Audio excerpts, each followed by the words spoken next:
हाल ही में लेकिन करोड़ों रुपए इसमें भी लगाए गए थे। आप सोचिए कि हर इंजीनियर, हर ठेकेदार किस तरह से काम कर रहा है। 3 शहरों में, अररिया, सीवान और मोतिहारी, जहां ये पुल धड़ाम से गिर गया है और इसको लेकर अब जांच पड़ताल की जा रही है। और सबसे बड़ी बात यही है कि लोग भी घबरा रहे हैं कि आखिर हुआ क्या है। एकाएक इस तरह से पुल का गिर जाना कई बड़े और अहम सवाल खड़े कर रहा है। सबसे बड़ी और अहम बात यह है कि इस पुल को लेकर कई सवाल खड़े हो रहे हैं कि आखिर हुआ क्या है। अब आ जाते हैं अररिया में जो पुल गिरा है, कैसे ये पुल गिर गया है। आइए जरा मैं आपको बताता हूं। ये बकरा नदी है दर्शकों, जो आप देख रहे थे, इसी पर बना था पुल जो ढह गया है। इसकी लागत कितनी है? 12 करोड़ की लागत से बना और गिर गया। पुल का उद्घाटन भी नहीं हुआ था, यह भी सोचिए। उद्घाटन से पहले ही पुल गिर जाता है। पुल निर्माण में लापरवाही के गंभीर आरोप लगे। आरोप ये लगे कि मानकों की अनदेखी की गई, यानी हीला हवाली की गई। बिहार के सरकारी सिस्टम पर सवाल खड़े हो रहे हैं। इस सरकारी सिस्टम इतना कमजोर हो चुका है, जो पूरी तरह से गिर चुका है। और यही हमें बिहार के अलग अलग शहरों से आती हुई ये तस्वीर बता रही है। लेकिन आज सवाल खड़ा होता है, आखिर इस पुल पर अगर कोई शख्स रहता, किसी की जान चली जाती, तो कौन जिम्मेदार होता? रिपोर्ट देखिए।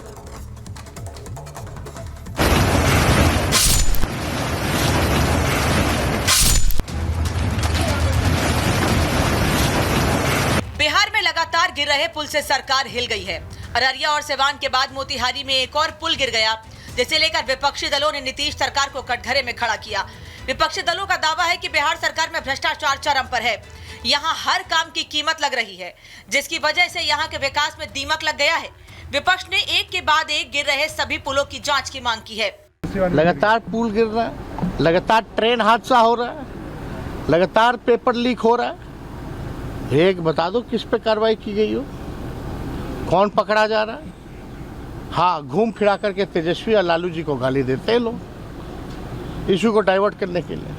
हम ही लोग पुल गिरवाते हैं, हम ही लोग ट्रेन हादसा करवाते हैं, हम ही लोग पेपर लीक करवाते हैं।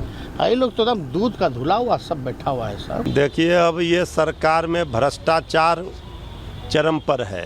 अब भ्रष्टाचार, ये पुल गिरना, अररिया में अभी पुल गिरा था, सिवान में पुल गिरा है। अब सरकार गिरेगी तभी पुल गिरना बंद होगा। बिहार में पुल गिरने की घटनाओं को लेकर लग रहे भ्रष्टाचार के आरोप पर डिप्टी सीएम विजय सिन्हा ने जवाब दिया। उन्होंने कहा कि पुल गिरने की घटनाओं पर सरकार की नजर बनी हुई है। इस मामले में जो भी लोग दोषी होंगे, उनके खिलाफ कार्रवाई की जाएगी। पूरी तरह से निगाह और नजर रखते हैं।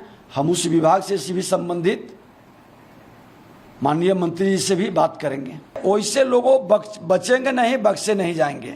जो भी गड़बड़ी करेंगे कार्रवाई होगी। माननीय मुख्यमंत्री नीतीश कुमार जी भी एक्टिव हैं इस तरह के सारे मामले पर। मोतिहारी में गिरे पुल को लेकर स्थानीय लोगों में काफी नाराजगी है।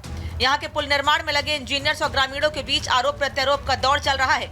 इंजीनियर्स का आरोप है कि पुल गिरा नहीं है, बल्कि कुछ लोगों ने गिराया है, जबकि ग्रामीणों का दावा है कि पुल को गलत डायरेक्शन में बनाया जा रहा था। साथ ही मानकों की अनदेखी कर घटिया सामग्री इस्तेमाल की जा रही थी, जिसका नतीजा सबके सामने है। निर्माण जो हुआ, जो पूर्व कंस्ट्रक्शन पर था, उस कंस्ट्रक्शन के अकॉर्डिंग नहीं हुआ है। इंजीनियर लोग मिलकर इसको डायरेक्शन चेंज कर दिया, जिसके कारण ये पुल ढलाई के समय ही गिर चुका है। अच्छा, कितना का लागत से बन रहा था, आपको मालूम है क्या? ये 1.5 करोड़ पौने 2 करोड़ के आसपास की लागत से ये बन रहा है पुल। लेकिन जो पूर्व कंस्ट्रक्शन है उसके अकॉर्डिंग काम नहीं होकर इंजीनियर आया और नक्शा को उसने अल्टर कर दिया, जिसके कारण ये पुल कितना दिनों से बन रहा है? 5 महीना से बन रहा है। 5 महीने से।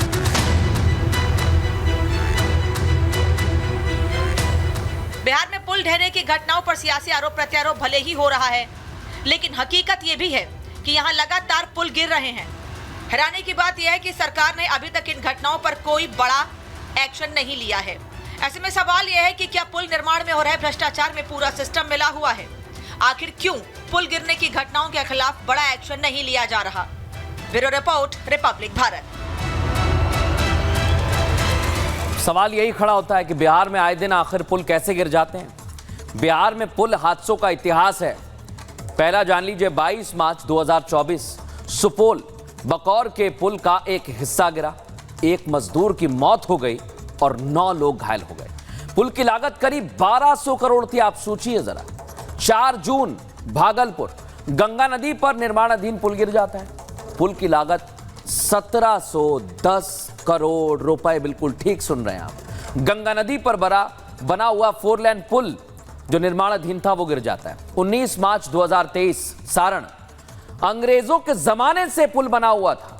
पुल की मरम्मत का काम किया जा रहा था, लेकिन लापरवाही की वजह से इतना पुराना पुल भी ढह गया।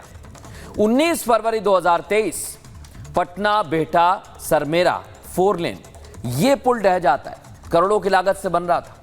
18 नवंबर 2022 आपको याद होगा, नालंदा में निर्माणाधीन पुल गिरने की वजह से एक की मौत हो जाती है और पुल घटिया निर्माण की वजह से ढह गया था। ये सामने भी आया।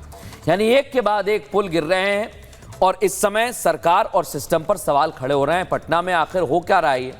ये कौन सी इस्तेमाल करते हैं मटेरियल अनूप, जो जितने भी पुल बनाते हैं गिर जाते हैं? सवाल सबसे बड़ा यही है। बिल्कुल, देखिए मृदुल, ये जो सिलसिला है पुल गिरने का इतिहास बिहार में बहुत पुराना है मृदुल। पिछले साल भी मैं स्पेशल स्टोरी पर आया था, जिस भागलपुर पुल का आपने जिक्र किया, मैं वहां भी गया था और पत्थरों को उठाकर मैंने खुद देखा था कितनी घटिया सामग्री का इस्तेमाल किया गया था। बहरहाल अगर हम इस साल की बात करें तो पिछले एक हफ्ते में देखिए 1 2 नहीं 3 पुल गिरे हैं। धड़ाम धड़ाम करके पुल गिरे। और आप ये समझिए बरसात का पहला हफ्ता है ये, और अगर अभी ये हाल है तो उफनती नदी का वो जाल जो है, जो बवंडर जो है बिहार में, जो हर साल आता है बाढ़ के रूप में, अगर उस बाढ़ में इन पुलों की क्या हालत होती ये आप समझ सकते हैं। देखिए पहले सिवान में पुल गिरता है, फिर अररिया में गिरता है, फिर मोतिहारी में गिरता है, उसके बाद एक हफ्ते में 3 पुल गिरने का मतलब ही है कि ये पुल नहीं भ्रष्टाचार के पुल थे मृदुल। और इस पर सिर्फ ये कहा जा रहा है कि कार्रवाई की जाएगी, छानबीन की जाएगी, जो दोषी होंगे उस पर कार्रवाई होगी। लेकिन अगर पुराना इतिहास देख लें, पिछले साल की बात कर ले, पिछले साल भी बहुत सारे पुल गिरे हैं, लेकिन बड़ी बड़ी कंपनियों को जिनको ठेका दिया गया था उन पर जांच बिठाई गई, लेकिन काम वही लोग कर रहे हैं, वही कंपनी के लोग कर रहे हैं। और ना तो उनका कुछ हुआ, ब्लैक लिस्टेड कंपनी बाहर होती है, लेकिन बिहार में उनको काम मिल जाता है। जाहिर तौर पर ये भ्रष्टाचार का बड़ा खेल है मृदुल, और इसी खेल में ये पुल जो है कहीं ना कहीं जानलेवा साबित हो रही है। अब 1 2 नहीं 3 पुल गिरे हैं। ये गनीमत रही कि किसी की जान नहीं गई, लेकिन करोड़ों का नुकसान जरूर हुआ है। बिल्कुल, और नुकसान भी हुआ है। गनीमत ये रही कि इस बार कोई हादसे का शिकार नहीं हुआ। बहुत धन्यवाद अनूप तमाम बातचीत के लिए। तो देखा आपने, अब पुल गिर गए हैं, जांच होगी, देखना होगा कि आखिर कौन गुनहगार है, कौन भ्रष्टाचारी है। फिलहाल प्रहार में इतना ही। आप बहुत ख्याल रखिए। नमस्कार।